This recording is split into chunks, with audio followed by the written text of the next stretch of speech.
আসসালামু আলাইকুম রহমতুল্লাহ বরকাতুহু। তো বন্ধুগণ, আশা করি আল্লাহ পাকের রহমতে সকলেই সহি সালামত আছেন।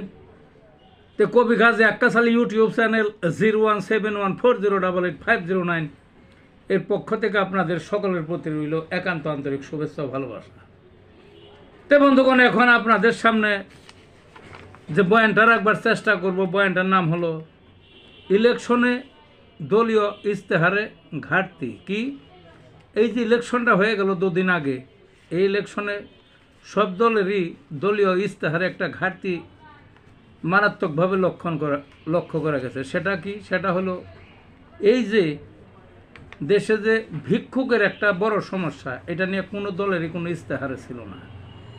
লোক সংখ্যা হলেই দেশে 18 কোটি, এর মধ্যে ভিক্ষুক কমপক্ষে 50 লক্ষ, তাইলে 36 ভাগের 1 ভাগ কমপক্ষে হয় ভিক্ষুক। গ্রামেও ভিক্ষুক আছে, শহরের তুলনামূলক বেশি। এবং যেখানে রেল স্টেশন, রেল জংশন, তারপরে বড় বড় বাস স্ট্যান্ড, তারপর বড় বড় শহরে ওই লোকাল গাড়িতে, বিশেষ করে ঢাকা শহরে প্রচুর ভিক্ষুক। এত ভিক্ষুক এটা বলার মতো না। রাস্তাতে যাইতেছেন, জরুরি একটা কাজ, একজনের সাথে জরুরি কথা কইতেছেন, জরুরি একটা কিছু ভাবতেছেন, হাত একাধিক হাত এসে সামনে হাজির। ভিক্ষুক একটা বিরক্তি, বুঝলেন না? কাজে ভিক্ষুক কি? ভিক্ষুক হলো, এর মধ্যে অনেক নকল ভিক্ষুক আছে। দেশটাকে যারা কাজ করে এগিয়ে নিবে, ঠিক হিতে বিপরীত, তারা শুধু বসে বসে খাবে। তো এর একটা ইশতেহার থাকা উচিত ছিল, তাদের কি করতে চায়। দেশের যেহেতু আমার দৃষ্টিতে সবচেয়ে বড় সমস্যা এটা, এক শ্রেণীর বিশাল অর্থের সম্পদ, আরেক শ্রেণী একেরই নিঃস্ব। তাহলে তাদের ভিক্ষুকের একটা কার্ড দেওয়া উচিত প্রত্যেকের।